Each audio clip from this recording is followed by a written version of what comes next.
जय जगन्नाथ समस्त को मोर प्रणाम। मु दीपा मुद्रा मोर ए क्लास को आपण समस्त को स्वागत। आज टॉपिक होची प्रतिज्ञा जोगंधारायणम। भाषंक द्वारा विरचित प्रतिज्ञा जोगंधारायणम नाटकटीर संक्षिप्त कथावस्तु को जानिबा। भाष उदयन कथा को आश्रित करिकी नाटक दुईटी रचना करिसेंती। भाष उदयन कथारे एते दूर अव्याहित होइथिले जे तांकर नाटक सृष्टि मध्यरे एही विषय को आधार करिकी दुई गोटी नाटक लिखिथिले। भाष ए उदयन कथा को आधार करिकी दुईटी नाटक रचना करिथिले। गोटिए हेउची प्रतिज्ञा जोगंधरायणम ओ अन्यटी हेउची स्वप्न वासवदत्तम। भाष जो उदयन कथा को आधार करके दुईटी नाटक रचना करथिले, गोटे थिला प्रतिज्ञा जोगंधरायणम, अन्यटी थिला स्वप्न वासवदत्तम। प्रतिज्ञा जोगंधरायणम रे महामंत्री जोगंधरायणकर प्रतिज्ञा और वासवदत्ता हरण वर्णित होछि।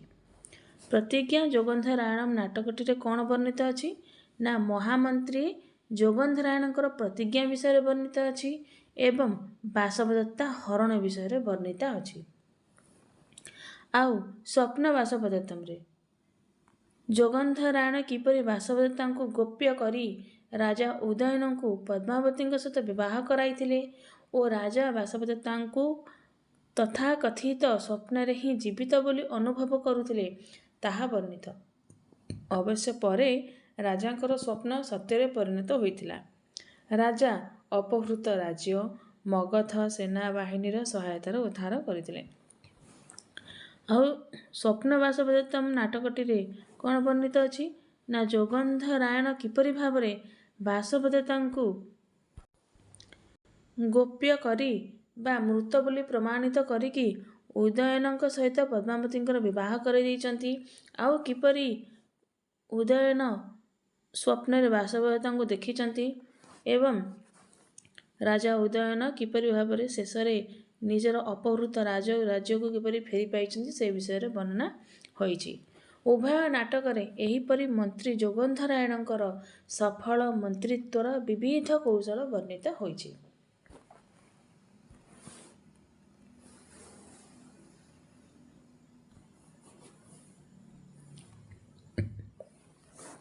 वर्तमान आमे प्रतिज्ञा जोगंधरायणम एही नाटकटीर संक्षिप्त कथावस्तु को जानिबा।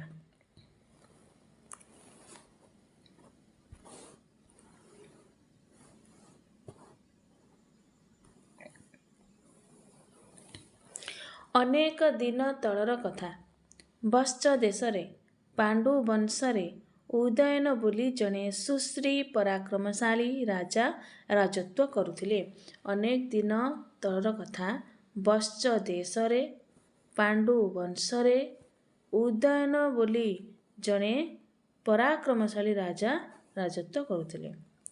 राज कार्य उचित मंत्रणा देवा पई तांकर केते जण मंत्री थिले। सही राजा उदयन को राजा कार्य उचित मंत्रणा देवा पई कि केते जण मंत्री मध्य थिले। तन मध्यरु प्रधान थिले जोगंधरायण। सही मंत्री मानक मध्यरु प्रधान थिले किए ना जोगंधरायण। तांको सहित सहयोगिता करुथिले प्रत्येक मंत्री हेले रुम्णवान थिले सहयोगी मध्य सर्वश्रेष्ठ एवं जोगंधरायण सहित मिसिकी जो मंत्री माने सब काम करुथिले रुम्णवान सेथिरे सर्वश्रेष्ठ थिले। राजांकर सुख दुखर साथी थिले बसंतक नामक विदूषक। राजांकर सुख दुखर साथी बा राजांकर प्रिय मित्र थिले किए विदूषक। आउ से विदूषकर नाम थिला बसंतक। राजा उदयनकर वीणा बादन रे बड़ शौक थिला। राजा उदयनकर केउथरे शौक थिला ना वीणा बादन रे बड़ शौक थिला। वसुनेमीक ठारू से घोषवती नामक एक विचित्र वीणा लाभ करिथिले। राजा उदयन वसुनेमीक ठारू ए घोषवती नामक गोटे विचित्र वीणा को लाभ करिथिले। ତାଙ୍କୁ ଏକ କର୍ଣ୍ଣ ପ୍ରୀତିକର ଅଭୂତ ରାଗ ରାଗିଣୀରେ ବଜାଇ ବନରେ ଉଦୟନ ହାତୀମାନଙ୍କୁ ବଶୀଭୂତ କରି ଆଣୁଥିଲେ। କ'ଣ? ସେଇ ରାଜା ଉଦୟନଙ୍କୁ ଏକ କର୍ଣ୍ଣ ପ୍ରୀତିକର ଅଭୂତ ରାଗ ରାଗିଣୀରେ ବଜାଇକି, ସେ ଘୋଷାପତି ବୀଣାକୁ ବଜାଇକି ସେ ହାତୀମାନଙ୍କୁ ବଶୀଭୂତ କରିଦେଉଥିଲେ ଏବଂ ନିଜ ସହିତ ଆଣୁଥିଲେ। ଏହା ଥିଲା ତାଙ୍କର ଏକ ସୌଖିନୀ ପେଶା। ରାଜାଙ୍କର ବିବାହ ପ୍ରଶ୍ନ ଉଠିଲା। ରାଜା ଅବିବାହିତ ଥିଲେ, ସେଥିପାଇଁ କି ରାଜା ଉଦୟନଙ୍କର ବିବାହର ପ୍ରଶ୍ନ ଉଠିଲା। ରାଷ୍ଟ୍ରରେ ଚହଳ ପଡ଼ିଗଲା। ଉଦୟନଙ୍କ ପାଇଁ ଉପଯୁକ୍ତ କନ୍ୟା ହେଉଛନ୍ତି ଅବନ୍ତୀ ରାଜା ମହାସେନଙ୍କର କନ୍ୟା ରୂପସୀ ବାସବଦତ୍ତା। ଆଉ କ'ଣ ନା, ରାଜା ଉଦୟନଙ୍କର ବିବାହର ଯେତେବେଳେ ପ୍ରଶ୍ନ ଆସିଲା, ରାଷ୍ଟ୍ରରେ ଚହଳ ପଡ଼ିଗଲା। ଉଦୟନଙ୍କୁ କିଏ ବିବାହ କରିବେ? ଉଦୟନଙ୍କ ପାଇଁ ଉପଯୁକ୍ତ କନ୍ୟା ହେଉଛନ୍ତି କିଏ? ନା ଅବନ୍ତୀର ରାଜା ମହାସେନ ପ୍ରଦ୍ୟୋତଙ୍କର କନ୍ୟା ରୂପସୀ ବାସବଦତ୍ତା ଥିଲେ।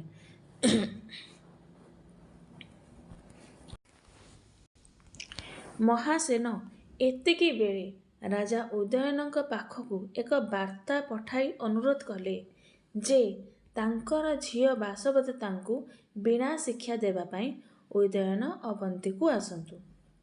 ସେହି ସମୟରେ, ଯେଉଁ ସମୟରେ ରାଜା ଉଦୟନଙ୍କର ବିବାହ କଥା ପଡ଼ିଥିଲା, ସେହି ସମୟରେ କ'ଣ ନା ମହାସେନ ପ୍ରଦ୍ୟୁତ ରାଜା ଉଦୟନଙ୍କ ପାଖକୁ ଏକ ବାର୍ତ୍ତା ପଠାଇଛନ୍ତି ଆଉ ଅନୁରୋଧ କରିଛନ୍ତି ଯେ ସେ ବା ରାଜା ଉଦୟନ ମହାସେନଙ୍କର ଝିଅ ବାସବଦତ୍ତାଙ୍କୁ ବୀଣା ଶିକ୍ଷା ଦେବା ପାଇଁକି ବା ଶିଖାଇବା ପାଇଁକି ଅବନ୍ତୀକୁ ଆସନ୍ତୁ। ମାତ୍ର ଏଥିରେ ଉଦୟନଙ୍କର ମନ୍ତ୍ରୀ ଯୋଗେନ୍ଦ୍ରନାରାୟଣ ପ୍ରଭୃତି ରାଜି ହେଲେ ନାହିଁ।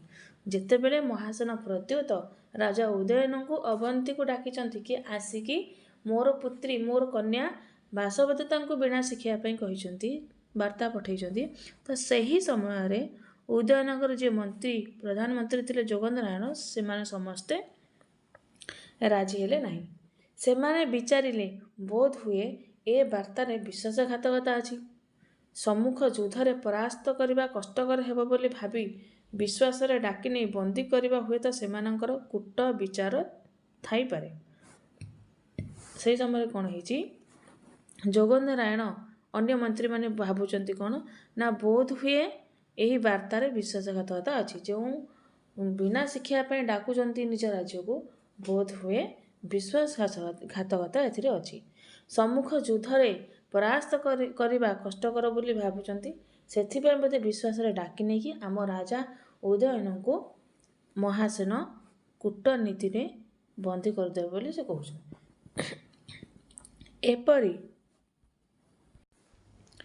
ଏପରି ବିଚାରରେ ମନ୍ତ୍ରୀମାନେ କହିଲେ, ଯଦି ବୀଣା ଶିକ୍ଷା ପାଇବାକୁ ଇଚ୍ଛା, ତେବେ ରାଜକୁମାରୀ ବାସବଦତ୍ତା ଉଦୟନଙ୍କ ନିକଟକୁ କୌଶାମ୍ବୀ ଆସିପାରନ୍ତି। ସେହି ସମୟରେ ମନ୍ତ୍ରୀମାନେ କ'ଣ କହିଲେ, ଯଦି ସେଇ ବାସବଦତ୍ତା ବୀଣା ଶିକ୍ଷା କରିବା ପାଇଁ ଚାହୁଁଛନ୍ତି, ତେବେ ସେ ରାଜକୁମାରୀ ବାସବଦତ୍ତା ଉଦୟନଙ୍କ ନିକଟକୁ ଏଇ କୌଶାମ୍ବୀକୁ ଆସନ୍ତୁ ଏବଂ ଆସିକି ସେ ବୀଣା ଶିକ୍ଷା କରିକି ଯାଆନ୍ତୁ ତାଙ୍କ ରାଜ୍ୟକୁ। କିନ୍ତୁ ଅବିବାହିତା କନ୍ୟାକୁ ଏପରି ପ୍ରେରଣା ଦେବାକୁ ମହାସେନ ରାଜି ହେଲେ ନାହିଁ। କିନ୍ତୁ ମହାସେନ ପ୍ରଦ୍ୟୋତ ରାଜି ହେଲେ ନାହିଁ, କାରଣ ତାଙ୍କର କନ୍ୟା ବାସବଦତ୍ତା ଅବିବାହିତା ଥିଲେ। ତେଣୁ ଅବିବାହିତା କନ୍ୟାକୁ ସବୁଦିନ ଅନ୍ୟ ଏକ ରାଜ୍ୟକୁ ପଠାଇବା ଉଚିତ ନୁହେଁ ବୋଲି ମହାସେନ ରାଜି ହେଲେ ନାହିଁ। ସେସବୁ ମଙ୍ଗଳ ପ୍ରସ୍ତାବ ସେଇଠି ବନ୍ଦ ରହିଲା।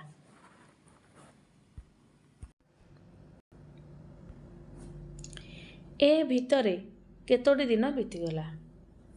କେହି ଜଣେ ଆସି ଖବର ଦେଲେ, ବିନ୍ଧ୍ୟ ବନରେ ଏକ ପ୍ରବଳ ମହାକାୟ ଅଭୂତ ହସ୍ତୀ ବିଚରଣ କରୁଛି। ଏ ଭିତରେ କ'ଣ ହେଇଛି, ସେ ଟପିକ୍ ବନ୍ଦ ହେଇଯାଇଛି। କି ବୀଣା ଶିକ୍ଷା ଦେବା ପାଇଁ କି ଉଦୟନ ବି ଗଲେ ନାହିଁ, କି ବାସବଦତ୍ତା ମଧ୍ୟ ବୀଣା ଶିକ୍ଷା କରିବା ପାଇଁ ଆସିଲେ ନାହିଁ ଉଦୟନଙ୍କ ପାଖକୁ। ତେଣୁ କେତୋଟି ଦିନ ଏମିତି ବିତି ଯାଇଛି। କେହି ଜଣେ ଆସି ଖବର ଦେଲେ କି ବିନ୍ଧ୍ୟ ବନରେ ଗୋଟେ ପ୍ରବଳ ମହାକାୟ ଅଭୂତ ହସ୍ତୀଟିଏ ବିଚରଣ କରୁଛି। ଗୌରବ ଲାଭ ପାଇଁ ସେ ହସ୍ତୀକୁ ଧରି ଆଣିବା ଲାଗି ରାଜା ଉଦୟନ ଘୋଷାବତୀ ବୀଣାକୁ ଧରି ବାହାରି ପଡ଼ିଲେ। ତେଣୁ ସେହି ବିରାଟକାୟ ହସ୍ତୀକୁ ଆଣିଲେ ଗୌରବ ଲାଭ ହେବ ବୋଲି ଭାବିକି ନିଜର ଘୋଷବତୀ ବୀଣାକୁ ଉଦୟନ ଧରିକି ସେଇ ବିନ୍ଧ୍ୟବନକୁ ବାହାରି ପଡ଼ିଲେ। କାରଣ ସେ ଘୋଷବତୀ ବୀଣା ବଜେଇକି ଏକ ସୁନ୍ଦର ରାଗିଣୀରେ ବଜେଇକି ସେ ହସ୍ତୀମାନଙ୍କୁ ବଶୀଭୂତ କରିପାରୁଥିଲେ। କିଏ? ରାଜା ଉଦୟନ। ସେଥିପାଇଁ ସେ ଘୋଷବତୀ ବୀଣା ଧରିକି ବାହାରି ପଡ଼ିଲେ। ଦୂରରେ ନିଜର ସୈନ୍ୟମାନଙ୍କୁ ଛାଡ଼ିକି ଏକାକୀ ବନର ସେହି ନିର୍ଦ୍ଦିଷ୍ଟ ଅଞ୍ଚଳରେ ପ୍ରବେଶ କରିକି ହସ୍ତୀ ବଶୀକରଣ ରାଗିଣୀ ଛୁଟାଇକି ବୀଣା ବାଦନ କଲେ। ତାପରେ କ'ଣ କଲେ? ରାଜା ଉଦୟନ ନିଜ ସହିତ ସୈନ୍ୟମାନଙ୍କୁ ନେଇଥିଲେ। ତେଣୁ ସେ ସୈନ୍ୟମାନଙ୍କୁ ଦୂରରେ ଛାଡ଼ି ଦେଇକି ଏକାଠିଆ ସେ ବଣ ମଧ୍ୟରେ ପ୍ରବେଶ କରିଛନ୍ତି ଏବଂ କ'ଣ କରିଛନ୍ତି ନା ହସ୍ତୀ ବଶୀକରଣ ଯେଉଁ ରାଗିଣୀ ତାଙ୍କୁ ଜଣାଥିଲା ସେଇଟାକୁ ସେ ଘୋଷବତୀ ବୀଣା ମାଧ୍ୟମରେ ବଜାଇଛନ୍ତି। କିନ୍ତୁ ଆକର୍ଷିତ ହୋଇ ହସ୍ତୀ ତାଙ୍କ ନିକଟକୁ ଆସିଲା ନାହିଁ। କିନ୍ତୁ ପୂର୍ବରୁ ରାଜା ଉଦୟନ ଯେତେ ଥର ସେଇ ଘୋଷବତୀ ବୀଣାକୁ ବଜାଇଛନ୍ତି ହାତୀମାନେ ବଶୀକରଣ ହୋଇଛନ୍ତି। କିନ୍ତୁ ରାଜା ଉଦୟନ ଯେତେ ବଜାଇଲେ ମଧ୍ୟ ସେହି ହସ୍ତୀଟି ଆକର୍ଷିତ ହେଲା ନାହିଁ କି ରାଜାଙ୍କ ନିକଟକୁ ଆସିଲା ନାହିଁ। ତେଣୁ ରାଜା ନିଜେ ଯାଇ ହସ୍ତୀ ନିକଟରେ ପହଞ୍ଚିଲେ। ସେଥିପାଇଁ ରାଜା ଉଦୟନ ଯାଇକି ହସ୍ତୀ ନିକଟରେ ପହଞ୍ଚିଲେ। ତାଙ୍କୁ ଏପରି ଅବସ୍ଥାରେ ଏକାକୀ ପାଇ ସେହି କୃତ୍ରିମ ହସ୍ତୀଟିର ପେଟ ଭିତରୁ ହଠାତ୍ କେତେକ ସୈନ୍ୟ ପଦାକୁ ବାହାରି ଆସି ରାଜା ଉଦୟନଙ୍କୁ ବନ୍ଦୀ କରି ନେଇ ମହାସେନଙ୍କ ନିକଟରେ ପହଞ୍ଚାଇ ଦେଲେ। ତାପରେ କ'ଣ ହେଇଛି? ଯେତେବେଳେ ରାଜା ଉଦୟନ ସେଇ ହାତୀ ନିକଟକୁ ପହଞ୍ଚି ଯାଇଛନ୍ତି, ସେଇ ବିରାଟକାୟ ହସ୍ତୀ ନିକଟରେ ପହଞ୍ଚି ଯାଇଛନ୍ତି, ସେତେବେଳେ ଦେଖିଲେ କି ସେ ହାତୀଟା ଗୋଟେ କୃତ୍ରିମ ହସ୍ତୀ ଅଟେ। ଆଉ ହଠାତ୍ ସେଇ କୃତ୍ରିମ ହସ୍ତୀର ପେଟ ଭିତରୁ କେତେକ ସୈନ୍ୟ ବାହାରି ଆସିଲେ ଆଉ ରାଜା ଉଦୟନଙ୍କୁ ବନ୍ଦୀ କରି ନେଇ ମହାସେନଙ୍କ ନିକଟରେ ପହଞ୍ଚାଇ ଦେଲେ। ଏତେବେଳେ ରାଜା ଉଦୟନ ବୁଝିଲେ ଯେ ତାଙ୍କୁ ବନ୍ଦୀ କରିବା ପାଇଁ ହିଁ ମହାସେନଙ୍କର ଏସବୁ ଚକ୍ରାନ୍ତ ଥିଲା ଓ ସେ ସେଥିପାଇଁ ସେହି କାଷ୍ଠ ନିର୍ମିତ ପ୍ରକାଣ୍ଡ ହସ୍ତୀଟିକୁ ବିନ୍ଧ୍ୟବନକୁ ପଠାଇଥିଲେ। ଯେତେବେଳେ ମହାସେନଙ୍କର ସୈନ୍ୟମାନେ ରାଜା ଉଦୟନଙ୍କୁ ବନ୍ଦୀ କରି ନେଇଛନ୍ତି, ସେତେବେଳେ ରାଜା ଉଦୟନ ବୁଝିପାରିଛନ୍ତି କି ତାଙ୍କୁ ବନ୍ଦୀ କରିବା ପାଇଁ ମହାସେନଙ୍କର ଏସବୁ ଚକ୍ରାନ୍ତ ଥିଲା। ଆଉ ସେ ଏକ ବିରାଟ କାଠ ନିର୍ମିତ ପ୍ରକାଣ୍ଡ ହସ୍ତୀକୁ ବିନ୍ଧ୍ୟବନରେ ପଠାଇଥିଲେ।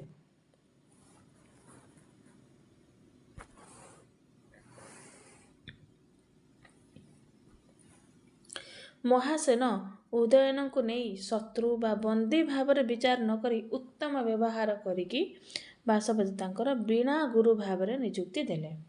ତାପରେ କ'ଣ ହେଲା ନା ମହାସେନ ଯେତେବେଳେ ଉଦୟନଙ୍କୁ ବନ୍ଦୀ କରିକି ନେଇଯାଇଛନ୍ତି, ସେହି ସମୟରେ ମହାସେନ ପ୍ରତ୍ୟୁତ ଉଦୟନଙ୍କ ସହିତ କୌଣସି କ୍ରୂରତା ଭଳି କୌଣସି ଶତ୍ରୁ ଭଳି ବ୍ୟବହାର ନ କରି ବା ବନ୍ଦୀ ଭାବରେ ବିଚାର ନ କରିକି ଉତ୍ତମ ବ୍ୟବହାର ଓ ଆତିଥ୍ୟ ପ୍ରଦାନ କରିଛନ୍ତି ଉଦୟନଙ୍କୁ ଏବଂ ବାସବଦତ୍ତ ତାଙ୍କର ବୀଣା ଗୁରୁ ଭାବରେ ଉଦୟନଙ୍କୁ ନିଯୁକ୍ତ ଦେଇଛନ୍ତି। ମାତ୍ର ନଜରବନ୍ଦୀରେ ରଖିଲେ। କ୍ରମଶଃ ବାସବଦତ୍ତା ଓ ଉଦୟନଙ୍କ ମଧ୍ୟରେ ପ୍ରଣୟ ଘନୀଭୂତ ହେବାକୁ ଲାଗିଲା।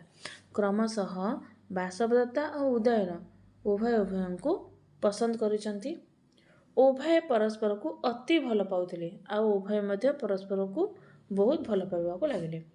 ଏତକ ଅତି ଗୋପନରେ ଅନ୍ତଃପୁର ମଧ୍ୟରେ ଘଟୁଥିଲା।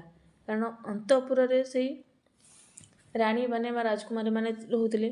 ତ ସେହି ସମୟରେ ରାଜା ଉଦୟନ ତାଙ୍କୁ ବୀଣା ଶିକ୍ଷା କରିବା ପାଇଁ ବୀଣା ଶିକ୍ଷା ଦେବା ପାଇଁ ଅନ୍ତଃପୁରକୁ ଯାଉଥିଲେ। ତ ସେଇ ଅନ୍ତଃପୁର ମଧ୍ୟରେ ହିଁ ଗୋପନରେ ଏହି ପ୍ରେମ ଚାଲିଥିଲା।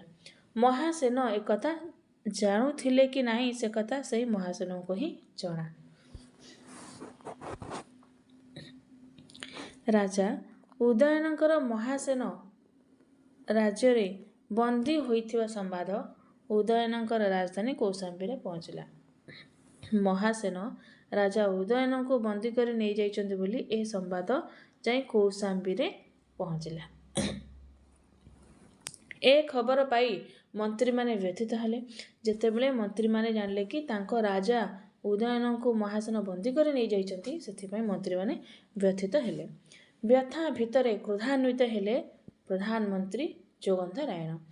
ବ୍ୟଥା ସମସ୍ତ ମନ୍ତ୍ରୀମାନେ କ୍ରୋଧିତ ହେଉଛନ୍ତି, ତ ସେମାନଙ୍କ ମଧ୍ୟରୁ ଅଧିକ କ୍ରୋଧାନ୍ୱିତ ହେଉଛନ୍ତି ମହାମନ୍ତ୍ରୀ ବା ପ୍ରଧାନମନ୍ତ୍ରୀ ଯୋଗନ୍ଧରାୟଣ। ସେ ତୁରନ୍ତ ଭୀଷ୍ମ ପ୍ରତିଜ୍ଞା କରି କହିଲେ ଉଦୟନଙ୍କୁ ସେ ନିଶ୍ଚୟ ବନ୍ଦୀରୁ ମୁକ୍ତ କରି ଫେରାଇ ଆଣିବେ। ତ ସେହି ସମୟରେ ମନ୍ତ୍ରୀ ଯୋଗନ୍ଧରାୟଣ ପ୍ରତିଜ୍ଞା କରିଛନ୍ତି।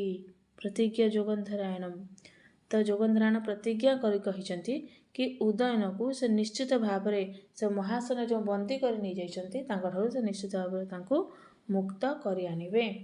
ଆଉ ତାଙ୍କ ସହିତ ବାସବଦତ୍ତାଙ୍କୁ ମଧ୍ୟ ଘେନି ଆସି ରାଜା ମହାସେନଙ୍କୁ ନିଜର କୁକର୍ମର ଉପଯୁକ୍ତ ଶିକ୍ଷା ଦେବେ।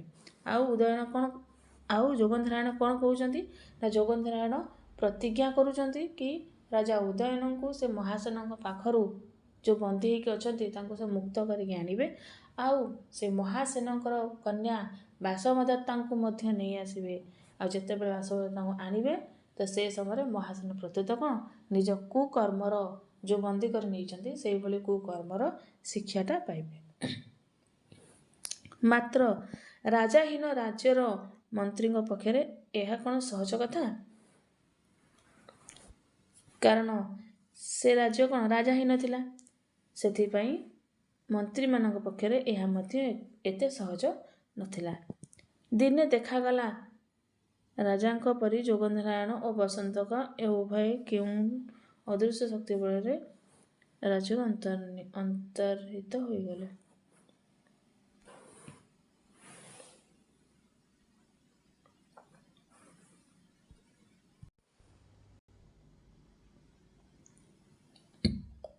ଅବନ୍ତୀ ରାଜ ମହାସେନଙ୍କର ରାଜଧାନୀ ଉଜ୍ଜୟିନୀର ଗୋଟିଏ ସ୍ଥାନରେ ଦିନେ ଭାରି ଜନସମାଗମ ହେଲା।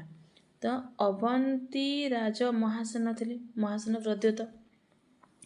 ଅବନ୍ତୀ ରାଜ ମହାସେନଙ୍କର ରାଜଧାନୀ ଉଜ୍ଜୟିନୀ ଥିଲା। ଉଜ୍ଜୟିନୀର ଗୋଟିଏ ସ୍ଥାନରେ ଭାରି ଜନସମାଗମ ଥିଲା, ଭାରି ଗହଳି ଥିଲା। ଜଣେ ପାଗଳ ଓ ଜଣେ ଦନ୍ତୁର ଦୁର୍ମୁଖଙ୍କର କୌତୁକ ଦେଖିବା ପାଇଁ ଏତେ ଲୋକାରଣ୍ୟ। ସେଇଠି କ'ଣ ଅନ୍ତଃପୁରରେ କେହି ଆସିପାରନ୍ତେ? ଅନ୍ତଃପୁରବାସୀମାନେ ତ ପଦାକୁ ବାହାରନ୍ତି ନାହିଁ। ଅନ୍ତଃପୁରରେ ଯେଉଁ ରାଣୀମାନେ, ଯେଉଁ ରାଜକୁମାରୀମାନେ ଅଛନ୍ତି ସେମାନେ ତ ପଦାକୁ ବାହାରନ୍ତି ନାହିଁ। ଖାଲି ସହରର ଅନ୍ୟାନ୍ୟ ଲୋକ ଏହି ଦୃଶ୍ୟ ଉପଭୋଗ କଲେ। ଯେଉଁ ଜଣେ ପାଗଳ ଆଉ ଜଣେ ଦନ୍ତୁର ଦୁର୍ମୁଖଙ୍କର ଯେଉଁ କୌତୁକ ଦେଖାଉଥିଲେ ସେଇ ସବୁ ଦେଖୁଥିଲେ କେଉଁମାନେ? ନା ସହରର ଅନ୍ୟାନ୍ୟ ଲୋକମାନେ ଏହି ଦୃଶ୍ୟକୁ ଦେଖିକି ଉପଭୋଗ କରୁଥିଲେ। କିନ୍ତୁ ଅନ୍ତଃପୁରବାସୀମାନେ, ଯେଉଁ ଅନ୍ତଃପୁରରେ ରାଣୀମାନେ ରହୁଥିଲେ ସେମାନେ କିନ୍ତୁ ଆସିକି ଦେଖିପାରି ନାହାନ୍ତି। ଫଳରେ ଅନ୍ତଃପୁରରେ ଖେଳ ଦେଖାଇବା ପାଇଁକି ଡାକରା ଆସିଲା। ତ ସେମାନଙ୍କୁ ଯାଇ ଡାକରା କରାଗଲା କି ଅନ୍ତଃପୁରରେ ମଧ୍ୟ ଆସିକି ଏଇ ଖେଳ ବା ଏଇ ଯେଉଁ କୌତୁକ କରୁଛ ସେଗୁଡ଼ା ସବୁ ଦେଖାଅ। କୌତୁକ ଦେଖାଇବା ଲାଗି ସେ ଦୁଇଜଣ ଅନ୍ତଃପୁରକୁ ଗଲେ କୌତୁକ ଦେଖିବା ପାଇଁକି। ସେଇ ଯେଉଁ ଦୁଇଜଣ ଥିଲେ, ଜଣେ ଥିଲା ପାଗଳ ଆଉ ଜଣେ ଯେଉଁ ଦନ୍ତୁର ଦୁର୍ମୁଖ ଥିଲେ, ସେ କ'ଣ ଅନ୍ତଃପୁରକୁ ଗଲେ। ଅନ୍ତଃପୁରର ସମସ୍ତ ଲୋକ ସେ ନାଟ ତମସା ଦେଖି ଆନନ୍ଦ ଲାଭ କଲେ। ଆଉ ଅନ୍ତଃପୁରରେ ଯେଉଁ ସବୁ ଥିଲେ ସେମାନେ ସମସ୍ତେ ଏ ନାଟ ତାମସାକୁ ଦେଖିକି ଆନନ୍ଦିତ ହେଲେ। ବୀଣା ଶିକ୍ଷକ ଭାବରେ କଳାପ୍ରେମୀ ଉଦୟନ ମଧ୍ୟ ସେଠାରେ ଉପସ୍ଥିତ ଥିଲେ। ସରସ୍ୱତୀଙ୍କୁ ପୂଜା କରିବା ପାଇଁ ମଝିରେ ବାସବଦତ୍ତା ଦାସୀ ସଙ୍ଗେ ଚାଲିଯିବା ପରେ ସୁଯୋଗ ଦେଖି କୌତୁକ ପ୍ରଦର୍ଶନ କରୁଥିବା ଯୋଗନ୍ଧରାୟଣ ରାଜା ଉଦୟନଙ୍କୁ ନିଜର ପରିଚୟ ଦେଇ ଯେପରି ମନ୍ତ୍ରଣା ଦେବା କଥା ସେପରି ମନ୍ତ୍ରଣା ଦେଲେ। ଯେଉଁ କୌତୁକ ପ୍ରଦର୍ଶନ କରୁଥିଲେ ଦୁଇଜଣ, ତ ତା ଭିତରେ ଯୋଗନ୍ଧରାୟଣ ମଧ୍ୟ ଛଦ୍ମବେଶରେ ଥିଲେ। ତେଣୁ ସରସ୍ୱତୀଙ୍କୁ ପୂଜା କରିବା ପାଇଁ ସେ ମଝିରେ କ'ଣ କଲେ ନା, ବାସବଦତ୍ତା ତାଙ୍କ ଦାସୀଙ୍କ ସହିତ ସେଠାରୁ ଚାଲିଯିବା ପରେ ସୁଯୋଗ ଦେଖିକି କୌତୁକ ପ୍ରଦର୍ଶନ କରୁଥିବା ସେ ଯୋଗନ୍ଧରାୟଣ ଯେଉଁ ଛଦ୍ମବେଶରେ ଆସିକି କୌତୁକ ପ୍ରଦର୍ଶନ କରାଉଛନ୍ତି, ତ ସେ ଯୋଗନ୍ଧରାୟଣ ଉଦୟନଙ୍କୁ ନିଜର ପ୍ରକୃତ ପରିଚୟ ଦେଇଛନ୍ତି ଆଉ ଯାହା ମନ୍ତ୍ରଣା ଦେବା କଥା ତାହା ମଧ୍ୟ ଦେଇଛନ୍ତି। ଆଉ ସେ କହିଲେ, ସେ ଯୋଗେନ୍ଦ୍ରନାରାୟଣ କହିଲେ ବିଦୂଷକ ବ୍ରାହ୍ମଣ ବେଶରେ ଦ୍ୱାର ଦେଶରେ ଅଛି। ଆଉ ଯୋଗେନ୍ଦ୍ରନାରାୟଣ କହିଲେ କି ବିଦୂଷକ ବସନ୍ତକ ଯିଏକି ବ୍ରାହ୍ମଣ ବେଶ ଧାରଣ କରିକି ଦ୍ୱାର ଦେଶରେ ଅଛି, ତାକୁ ଆଣି ପାଖରେ ରଖିବା ଆବଶ୍ୟକ। ଆଉ ସେ ରାଜାଙ୍କୁ କହିଛନ୍ତି ତାଙ୍କୁ ଆଣିକି ପାଖରେ ରଖ। ବାସବଦତ୍ତା ଫେରି ଆସିବା ପରେ ଉଦୟନ ତାଙ୍କୁ ସେ ବ୍ରାହ୍ମଣଙ୍କୁ ଭିତରକୁ ଡାକିବାକୁ କହିଲେ। ଆଉ ଯେତେବେଳେ ବାସବଦତ୍ତା ସରସ୍ୱତୀଙ୍କୁ ପୂଜା କରିକି ଫେରୁଥିଲେ ତ ସେ ସମୟରେ ରାଜା ଉଦୟନ ବାସବଦତ୍ତାଙ୍କୁ କହିଛନ୍ତି ସେ ଯେଉଁ ଦ୍ୱାର ଦେଶରେ ଯେଉଁ ବ୍ରାହ୍ମଣ ଅଛନ୍ତି ତାଙ୍କୁ ଭିତରକୁ ଡାକ। ତାପରେ ବ୍ରାହ୍ମଣ ବେଶରେ ସେ ବସନ୍ତକ ଯାଇ ଭିତରେ ପହଞ୍ଚିଲା। ସେ ବସନ୍ତକ ମଧ୍ୟ ଯେଉଁ ବ୍ରାହ୍ମଣ ବେଶ ଧାରଣ କରୁଥିଲା ସେ ମଧ୍ୟ ଭିତରକୁ ଆସିଲା। ସେ ନିଜର ହାସ୍ୟ ରସ କଳାରେ ସମସ୍ତଙ୍କୁ ମୁଗ୍ଧ କରି ସେଠାରେ ରହିବାର ସୁଯୋଗ ଲାଭ କଲା। ଏବଂ ବିଦୂଷକ ତ ହାସ୍ୟପ୍ରିୟ ଅଟନ୍ତି, ହାସ୍ୟରସ ସୃଷ୍ଟି କରିଥାନ୍ତି। ତେଣୁ ନିଜର ହାସ୍ୟରସ କଳାରେ ସମସ୍ତଙ୍କୁ ସେ ମୁଗ୍ଧ କରିଦେଲେ ଆଉ ସେଠି ରହିବାର ସୁଯୋଗ ଲାଭ ମଧ୍ୟ ପାଇଗଲେ। ଫଳରେ ବାହାରେ ରହି ମଧ୍ୟ ଯୋଗେନ୍ଦ୍ରନାରାୟଣ ଅନ୍ତଃପୁର ସମସ୍ତ ସମାଚାରକୁ ତାଙ୍କଠାରୁ ପାଇପାରିଲେ। ଆଉ ଅନ୍ତଃପୁରର ବାହାରେ ଯୋଗେନ୍ଦ୍ରନାରାୟଣ ରହିଲେ ଆଉ ସେ ଅନ୍ତଃପୁର ଭିତରେ କ'ଣ ସବୁ ଘଟୁଛି ତାହାର ମଧ୍ୟ ଖବର ପାଇଲେ, କାରଣ ଭିତରେ ବିଦୂଷକ ଅଛନ୍ତି।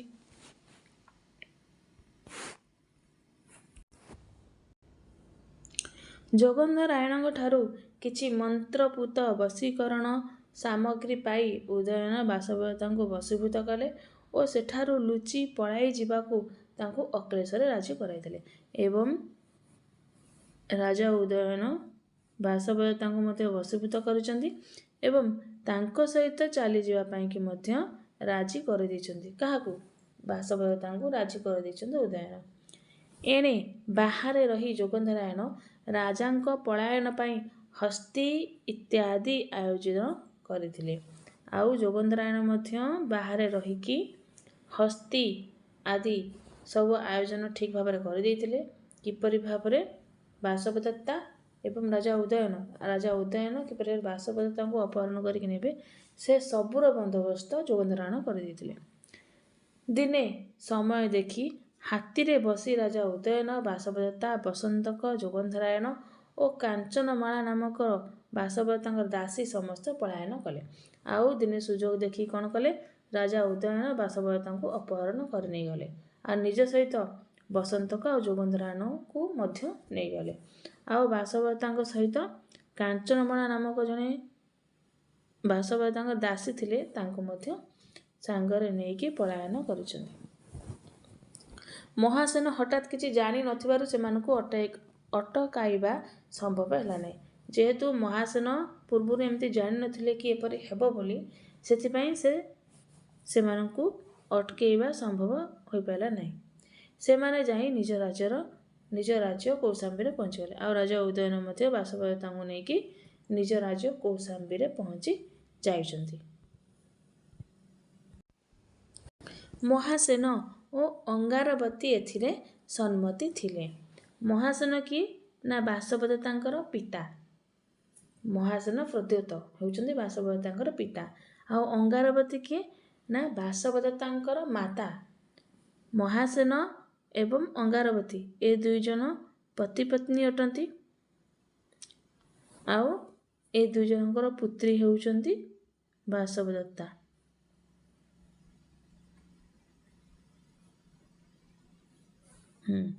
ତ ମହାସେନ ଓ ଅଙ୍ଗାରବତୀ ଏଥିରେ ସମ୍ମତ ଥିଲେ। ଯେଉଁ ବାସବଦତ୍ତା ରାଜା ଉଦୟନଙ୍କ ସହିତ ପଳାଇଛନ୍ତି ଏହା ଜାଣିବା ପରେ ମଧ୍ୟ ମହାସେନ ଓ ଅଙ୍ଗାରବତୀ ଏଥିରେ ସମ୍ମତି ହୋଇଛନ୍ତି। କ'ଣ ପାଇଁ? ନା ତାଙ୍କର ଝିଅ ଉପଯୁକ୍ତ ରାଜାଙ୍କୁ ବିବାହ କରିଛନ୍ତି। ଏଥିରେ ବରଂ ସେମାନେ ଆନନ୍ଦିତ ହେଲେ।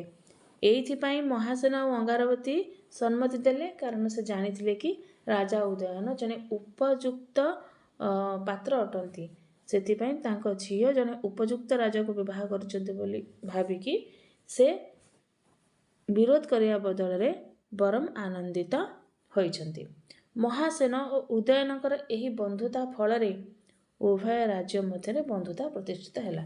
ଆଉ ମହାସେନ ପ୍ରଦ୍ୟୋତ ଆଉ ଉଦୟନ ଏହି ଦୁଇ ଜଣଙ୍କର ବନ୍ଧୁତା ଫଳରେ ଉଭୟ ରାଜ୍ୟର ମଧ୍ୟ ବନ୍ଧୁତା ପ୍ରତିଷ୍ଠା ହେଲା। ଏହିପରି ଭାବରେ ଆଜିର କ୍ଲାସରେ ଆମେ ଭାସଙ୍କ ଦ୍ୱାରା ବିରଚିତ ପ୍ରତିଜ୍ଞା ଯୋଗନ୍ଧରାୟଣମ୍ ନାଟକଟିର ସଂକ୍ଷିପ୍ତ କଥାବସ୍ତୁକୁ ଜାଣିଲେ। ଏହି କଥାବସ୍ତୁରେ କେବଳ ଯୋଗନ୍ଧରାୟଣ କିପରି ପ୍ରତିଜ୍ଞା କରିଥିଲେ ସେ ବିଷୟରେ ବର୍ଣ୍ଣନା ଅଛି, ଆଉ ରାଜା ଉଦୟନ କେମିତି ବାସବଦତ୍ତାଙ୍କୁ ଅପହରଣ କରିକି ନିଜ ରାଜ୍ୟକୁ ନେଇ ଆସିଛନ୍ତି ସେ ବିଷୟରେ ବର୍ଣ୍ଣନା ହୋଇଛି। ଯଦି ଏହି କ୍ଲାସ୍ଟି ଆପଣ ସମସ୍ତଙ୍କୁ ଭଲ ଲାଗିଛି ତାହେଲେ ନିଶ୍ଚିତ ଭାବରେ ଲାଇକ୍ କରିବେ, ସବସ୍କ୍ରାଇବ୍ କରିବେ, କମେଣ୍ଟ କରିବେ, ସେୟାର କରିବେ। ଆଉ ଭାସଙ୍କ ଦ୍ୱାରା ବିରଚିତ ହୋଇଥିବା ସ୍ୱପ୍ନ ବାସବଦତ୍ତମ୍ ନାଟକଟିର ସଂକ୍ଷିପ୍ତ କଥାବସ୍ତୁର ଭିଡ଼ିଓ ଅଲରେଡ଼ି ମୋ ଚ୍ୟାନେଲରେ ଅପଲୋଡ଼ ହୋଇସାରିଛି, ନିଶ୍ଚିତ ଭାବରେ ଦେଖିନେବେ। ନମୋ ନମଃ।